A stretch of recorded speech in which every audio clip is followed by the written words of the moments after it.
Baik teman-teman semua, selamat datang di Accounting Research Class bersama saya, Resi Aris Abadu.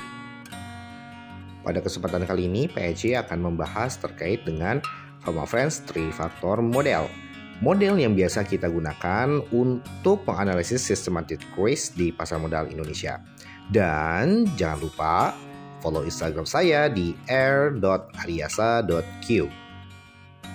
Eugene Francis Fama, dialah sang penemu dari Fama Friends 3-Factor Model. Model tersebut dia temukan di tahun 1992 yang merupakan ekstensi dari model Capital Asset Pricing Model dengan menambahkan dua variabel utama yaitu SMB dan HML. Dan paper tersebut mengantarkan Eugene Francis Fama pada Nobel Ekonomi di tahun 2013. Dan apa yang dimaksud dengan SMB? Baik, SMB adalah small minus big. Baik, sekarang small minus big atau SMB. Nah, Fama Friends menjelaskan bahwa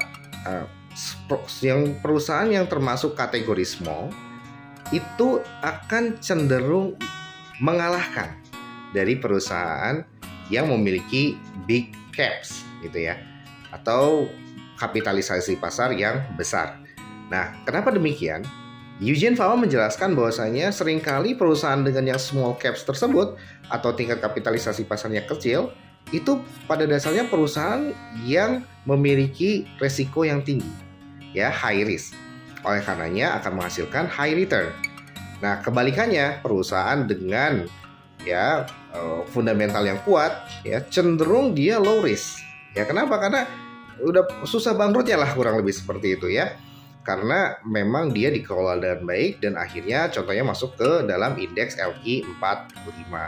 Nah, biasanya perusahaan-perusahaan yang masuk ke dalam LQ45 adalah perusahaan yang big caps gitu ya, atau yang memiliki kapitalisasi pasar yang besar.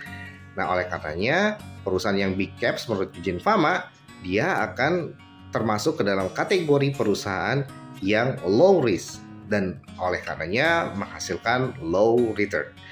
Dengan demikian, konsep dari Fama dengan memasukkan variabel SMB ke dalam model CAPM-nya, CAPM itu adalah Capital Asset Pricing Model dan Fama menambahkan dua variabel yaitu SMB dan HML. Nah, dengan menambahkan variabel SMB, kita akan mendapatkan suatu portofolio saham ya antara perusahaan dengan kapitalisasi besar dan perusahaan dengan kapitalisasi kecil, dan kita akan mendapatkan selisih return yang dihasilkan antara small caps dikurangi dengan big caps seperti itu. Dan itulah yang nanti akan masuk ke dalam model regresinya Fama Friends 3-Factor Model. Demikian. Baik, sekarang HML.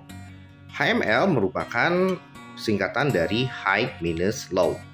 Dalam konsep HML ini, Fama Friends membagi perusahaan yang listing di Bursa Efek menjadi 3 bagian. Yang pertama, bagian yang high. High apanya? High-nya itu direpresentasikan dengan nilai dari book value of equity. Suatu emiten dibagi dengan market capitalization-nya. Nah, perusahaan yang memiliki market capitalization kecil tentunya akan menghasilkan rasio book to market value yang tinggi. Nah, contohnya kaitannya dengan SMB berarti perusahaan yang memiliki small capitalization ya akan menghasilkan return yang tinggi karena hubungan antara high risk, high return. Nah, sejalan dengan SMB, maka perusahaan yang memiliki book to market value yang tinggi adalah perusahaan yang juga high risk, high return. Nah, itu bagian yang high. Bagian yang kedua adalah bagian yang medium. Nah, dalam hal ini pada dasarnya portofolio suatu emiten di dalam satu bursa itu nanti akan dibagi 3 gitu ya, berdasarkan ya sama rata 30, 40, 30 sehingga yang 40% adalah porsi untuk perusahaan yang dikategorikan sebagai medium book to market value of equity. Nah, yang ketiga tentunya adalah perusahaan yang memiliki low book to market value of equity. Nah, di sini perusahaan yang sejalan dengan SMB yaitu yang big capitalization. Sehingga perusahaan yang memiliki kapitalisasi pasar yang besar tentunya ya pembaginya kan besar. Nah, sehingga rasio dari si book to market value-nya juga akan kecil. Nah, sehingga dia nanti akan menempati posisi terbawah di portofolionya yang dirancang oleh Fama Friends berbasis book to market value of equity. Nah, sehingga kalau kita selisihkan antara perusahaan yang memiliki high book to market value itu adalah perusahaan yang small caps, nanti juga kita kurangi dengan perusahaan yang memiliki low to book to market value of equity. Sehingga HML itu adalah high minus low. Nah, dan ini sejalan dengan SMB. Hanya saja SMB itu dibagi dua, kalau HML dibagi 3. Nah, seperti itu ya. Dan itu merupakan konsep dari HML. Oke, seperti apa modelnya? HML dan SMB itu akan dimasukkan ke dalam fungsi regresi Fama Friends Factor model ya, bersama apa? Bersama modelnya capital asset pricing model. Seperti itu ya.